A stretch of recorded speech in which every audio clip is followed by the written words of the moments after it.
Happy New Year, everybody, and welcome to My Weight Live. Tonight, we're talking with psychologist Dr. Dayna Lee-Baggley about the 3 things we need to be successful with our health goals in 2021. Before we get started, though, folks, tell me where you're watching from tonight and what your New Year's resolutions are this year. I'm so glad you're here with us. Dr. Lee-Baggley, thank you so much for joining us tonight. Thanks for having me. Let's start off by recognizing that 2020 was a really unusual year, and I'm going to go out on a limb and say most people probably did not reach the resolutions they set out to achieve on January 1st. I know I didn't. So recognizing the unique situation we're in right now, how can we still accomplish the changes we want to make to move towards better health? Yes, it has been quite the year in 2020. I'm sure most of us did not take into account the possibility of a pandemic when we set any New Year's resolutions. And so I think people really underestimate how hard it is to live in a pandemic.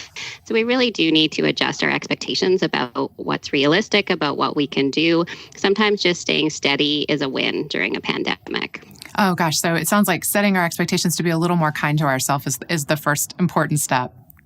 Yeah, absolutely. All right, lots more questions for you, Dr. Lee-Baggley, but before we get too far along, I want to do our trivia question. Folks, if you answer trivia tonight, you will get our awesome worksheet that will help you set up a morning routine and stay accountable. It's something that's really helped me personally, and you will get it for free if you answer the question tonight, which is, true or false, being an optimist can help you live longer?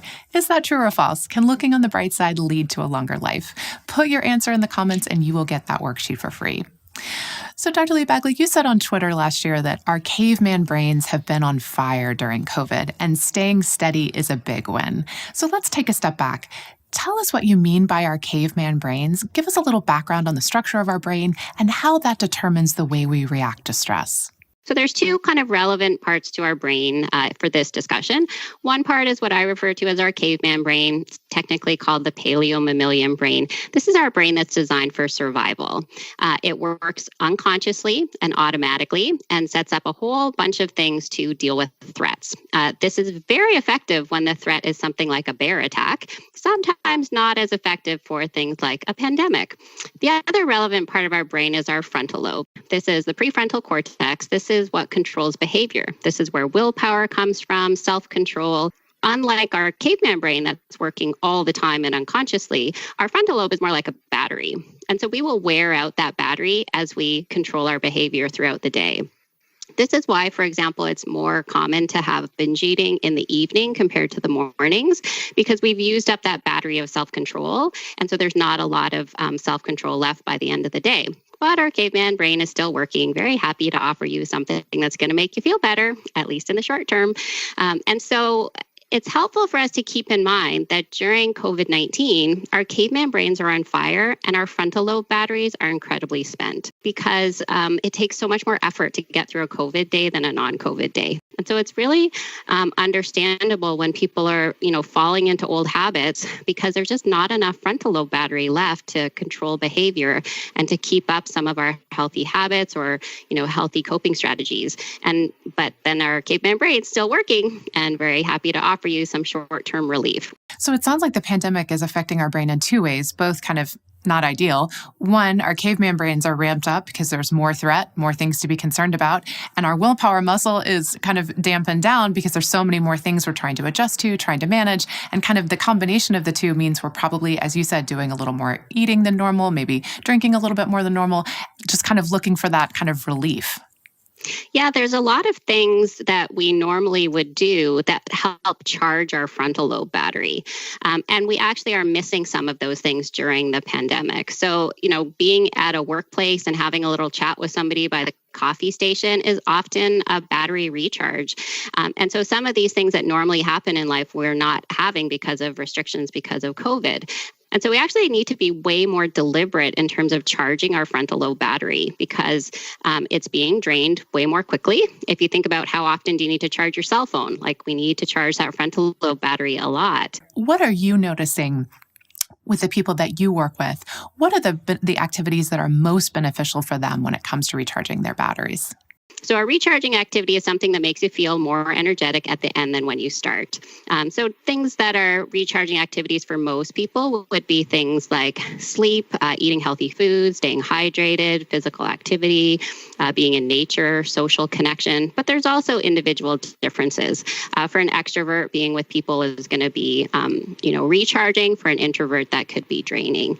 And I think it's a helpful way of thinking about it because there's some things that we're doing that, again, make us feel good at the beginning, but aren't lasting kind of energy recharges. So I for sure have had many a night where I had ice cream for dinner. I definitely felt better at the beginning, but by the end did not feel more recharged. So what you're looking for is kind of things in your day that make you smile or things in your day that make you feel a little bit lighter, right? And if you notice that happening, kind of pause and say, what was I just doing? And could I do that again? And what we really want is to kind of include those recharging activities as part of our routine. So if you think of how often you need to charge your cell phone, we need to charge our frontal lobe battery a lot. It's being drained really quickly through the pandemic and COVID living. And so we want to include those recharging activities as a routine because it actually takes a little bit of frontal lobe battery to engage in a recharging activity. Sometimes we end up doing things like, watching TV or scrolling through channels. And sometimes that's actually because it's not using up any frontal lobe battery to start the activity, but it doesn't necessarily make you feel more energetic when you're finished. So it does actually use a little bit of frontal lobe battery to engage in a healthy behavior, but we could get into like a vicious cycle, but in a good way, right? That you're using a little bit of frontal lobe battery to engage in a recharging activity that's helping your energy overall. So then you have more energy to make another good choice. And so rather than, focusing on trying to get rid of bad habits or change your bad habits, think about recharging your battery instead and think about having those as part of your routine. So you said something really interesting, which was that scrolling doesn't take a lot of frontal lobe activity, but that actually putting the phone down does take a little bit. Personally, that really resonates with me because I think sometimes it takes a tremendous amount of effort to be like, I am going to turn the phone off and put it away. Whereas, just continuing to kind of mindlessly scroll feels effortless. How can we break that habit of just continuing to scroll and make it easier for ourselves to disconnect from technology?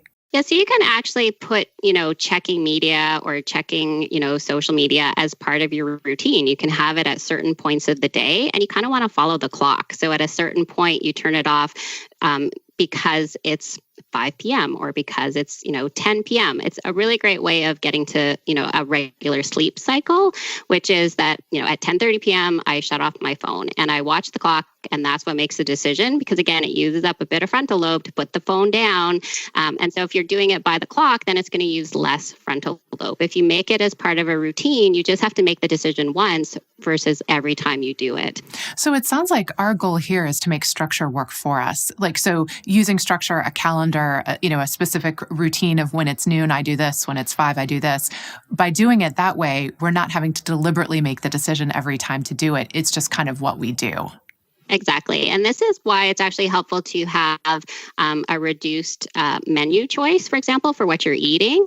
Like if you make the same thing for breakfast for 2 weeks in a row, make the same thing for dinner on Mondays, the same thing for dinner on Tuesdays, that actually reduces the cognitive load. It reduces how much battery you're using to make a healthy choice. Because it takes a lot of battery to think through what am I going to eat and do I have the ingredients and can I make it and do I have time? That's using up a lot of battery. And so if you make the same choice every day, you're not going to have to use up as much battery and you're much more likely to make a healthy choice.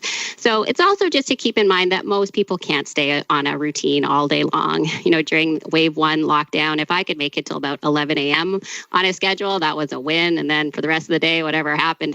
And then at the end of the day, I would try to, again, get back into a routine to help with sleep.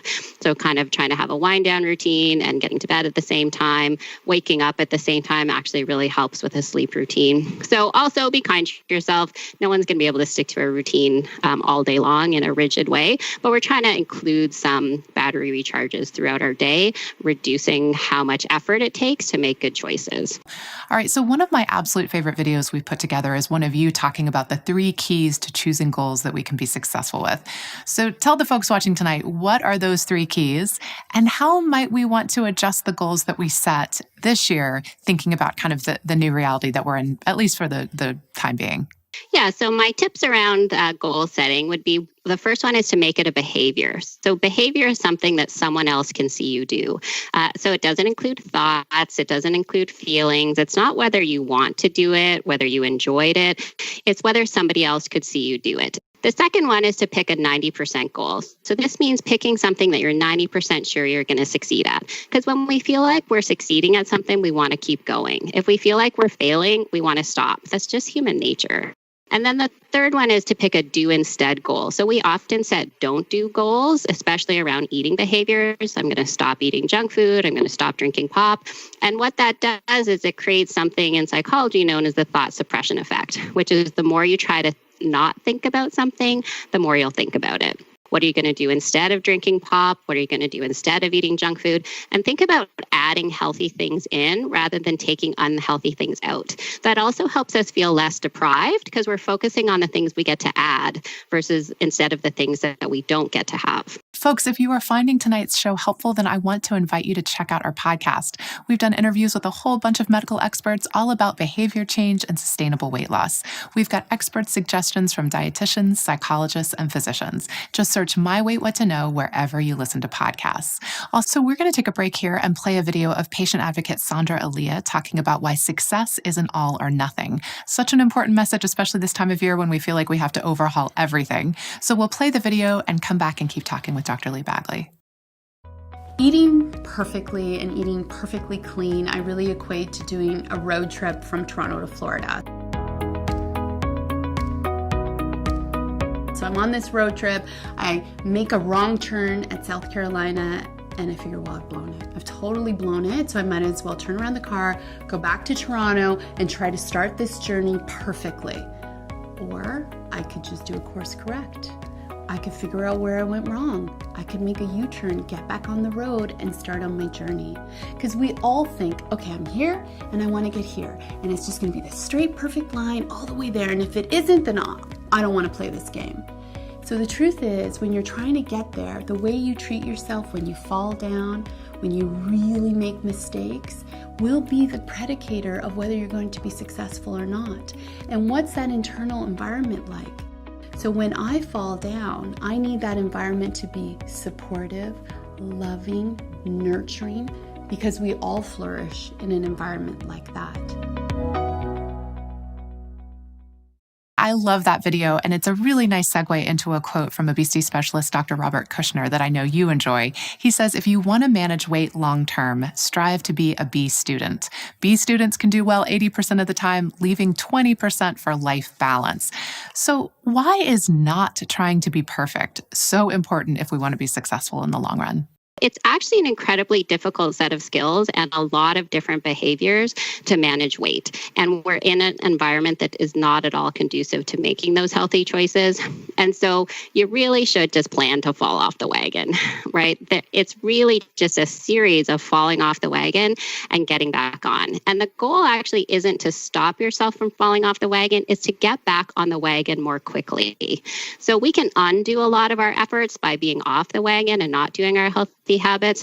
So we're trying to shorten the amount of time that we're off the wagon, but not pretending that we won't fall off the wagon. That's just life. So the faster we can get back on the wagon, then we can get back to our healthy habits. And that's really the goal as opposed to trying to prevent ourselves from falling off the wagon. So for those of you who are just joining us, we're here with psychologist Dr. Dayna Lee-Baggley talking about succeeding with our health goals in the new year in the middle of a pandemic. And we're giving away an awesome worksheet that helps you develop and stick to a healthy morning routine. All you have to do is answer tonight's trivia question, which is, true or false, being an optimist can help you live longer. Is that true or false? Leave your answer in the comments and you will get that terrific morning's routine worksheet. So one of the things that I love you talked about in our interview with you was how hard behavior changes. And I think that's really refreshing for people to hear because it is hard to wake up earlier to exercise. It is hard to say no to a snack while you're watching Netflix. And one of the things you said was that that's why we don't want to beat ourselves up when we make mistakes along the way. So talk a little bit about why self-compassion is so important on the weight loss journey or for anyone who's trying to make changes to be healthier. Yeah, so if you think about, imagine those, have you ever seen those Clydesdale horses? You know, they're those like majestic, they're beautiful animals. They use them to like pull carriages and things like that. If you want to get the horse to move, you can use a stick or a carrot. If you beat it with a stick, the horse will move, right? But over time, how does that impact the horse if it's getting beaten all the time? And how does the horse start to feel about the owner when it's getting beaten all the time? You can also motivate the horse with a carrot, right? With things that, and in the long run, what's that like for the horse to be motivated by a carrot instead of a stick? This is why self-compassion is important. Culturally, we have this tendency to believe that if you're really hard on yourself, then you'll never make that mistake again. But actually what that does is make your caveman brain on fire. That fuels the self-criticism that comes from our caveman brain. When you fuel that, and we actually have to use up some of our frontal lobe battery to deal with this caveman brain that's on fire. And so you're going to have even less battery available to make a healthy choice. So research actually shows us that self-criticism isn't helpful in promoting long-term sustained behavior. Again, if this is something short-term, fine, use a stick, right? But if you need sustained long-term change, which is what we need with weight management, we need something that's going to be sustainable over time. And so that self-compassion, understanding, being kind to ourselves, recognizing everybody has flaws, everybody makes mistakes, can help us get back on the wagon faster. When we are kind to ourselves in the face of setbacks, we can free up some of that frontal lobe battery to make a healthy choice and ease your way back on the wagon. One of the things we've heard over and over again from people we interview for the show is that obesity is a chronic medical condition. Yet many people think of their weight as a personal failing. Can you share what you say to people who you work with who feel like their weight is their fault? It's really normal and understandable that people have that belief because culturally we do suggest that somehow it's individual choice that results, in weight management difficulties. But really that's actually part of weight bias in terms of blaming the individual and not recognizing the other factors that influence weight. Scientifically, we know there are a huge number of factors that influence weight. So things like the walkability score of your neighborhood, how many McDonald's there are in your neighborhood will influence weight. We know genetics play a huge role in weight management. We have these brains that want to protect us from starving to death. Millions of years of evolution shaping human behavior to make sure that we put on weight whenever it's possible and keep the weight on or go back to that larger weight. So, I always say, those skinny girls in the magazines, they don't survive a long winter. They're not getting through a famine. That's not adaptive from an evolutionary perspective. These are all things that influence weight management. And so I think it's helpful to have a compassionate reality check, which is so many of the things that result in it being a challenge to manage weight are not our choice and not our fault. You didn't choose to be born in Western culture where you can have a full day's worth of calories in a single Starbucks cup. None of those things were your choice. Was it your choice to eat the Big Mac? Yes, it was. But was it your choice that Big Macs are actually, and fast food is actually cheaper, more accessible, and more readily available than healthy foods? That actually wasn't your choice. Was it your choice that the food industry has spent billions of dollars to make the food taste better? That actually wasn't your choice, right? These are the things that, yes, you had a role in that, but there are also a huge number of other factors that influence weight.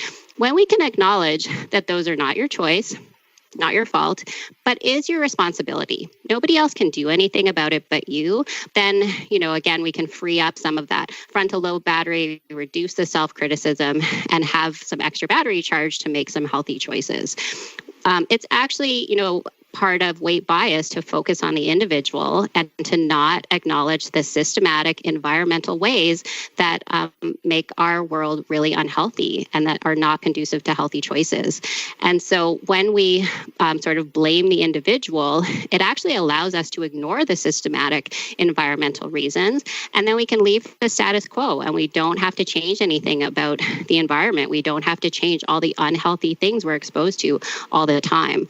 And we don't want that to stay the same. We need to be addressing those issues in the same way that smoking rates, the biggest impact on smoking rates was when they banned smoking indoors. That was an environmental change. That was not individual choice.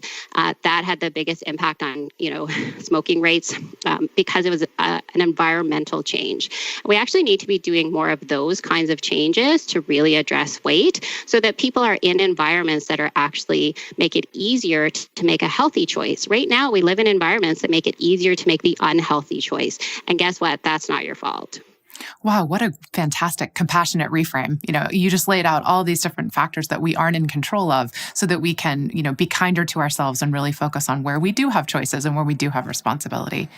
The other part too, just in terms of living in a pandemic, is that, if this was a world war, we actually would abandon all kinds of responsibilities and just focus on the war effort. And that actually would help us manage our stress levels because we would just be doing things related to the war effort. And if it wasn't part of the war effort, we'd put it aside. It would have to wait for later, right? But what we've done in the pandemic is we've just added the stress of the pandemic onto the stress of everyday living. And then we're somehow shocked that everybody's mental health is deteriorating. Well, humans are not meant to live under this much stress. So we actually really need to adjust our expectations about what's realistic, about what's possible. Our frontal lobe battery has to be dedicated to managing COVID, following public health guidelines. There is a lot less frontal lobe available as a result. We often say in, my household and at work, I'll say, my frontal lobe is done, which is just a cue for us to kind of be kind to each other, that we can't control our behavior, our battery is spent, and then we also talk about what's your battery charge plan for tomorrow? How are we going to get you back some battery for the next day? My frontal lobe is spent. That's going to be my new go-to, just recognizing, hey, I just don't have the bandwidth right now. I'm not going to even try to take this on. And my battery charge plan for tomorrow. Folks, as you're listening to our conversation with Dr. Lee-Baggley, tell us, what is going to be your battery charge plan for tomorrow? How are you going to take care of yourself for the long run?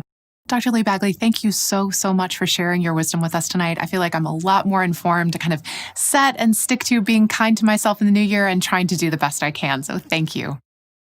Thanks for having me. Take care. Folks, before we go, here is the answer to tonight's trivia question. True or false, being an optimist can help you live longer? That is true. All the more reason to focus on the positive in the upcoming year and try to be kind to ourselves. Thank you for being here with us tonight, everybody. We will be back with you for our next show on February 16th at 8:30 p.m. Eastern Time, talking about the psychological tools that have shown to help people with weight loss over the long run. You'll want to tune in on the 16th. Until then, take care and stay safe.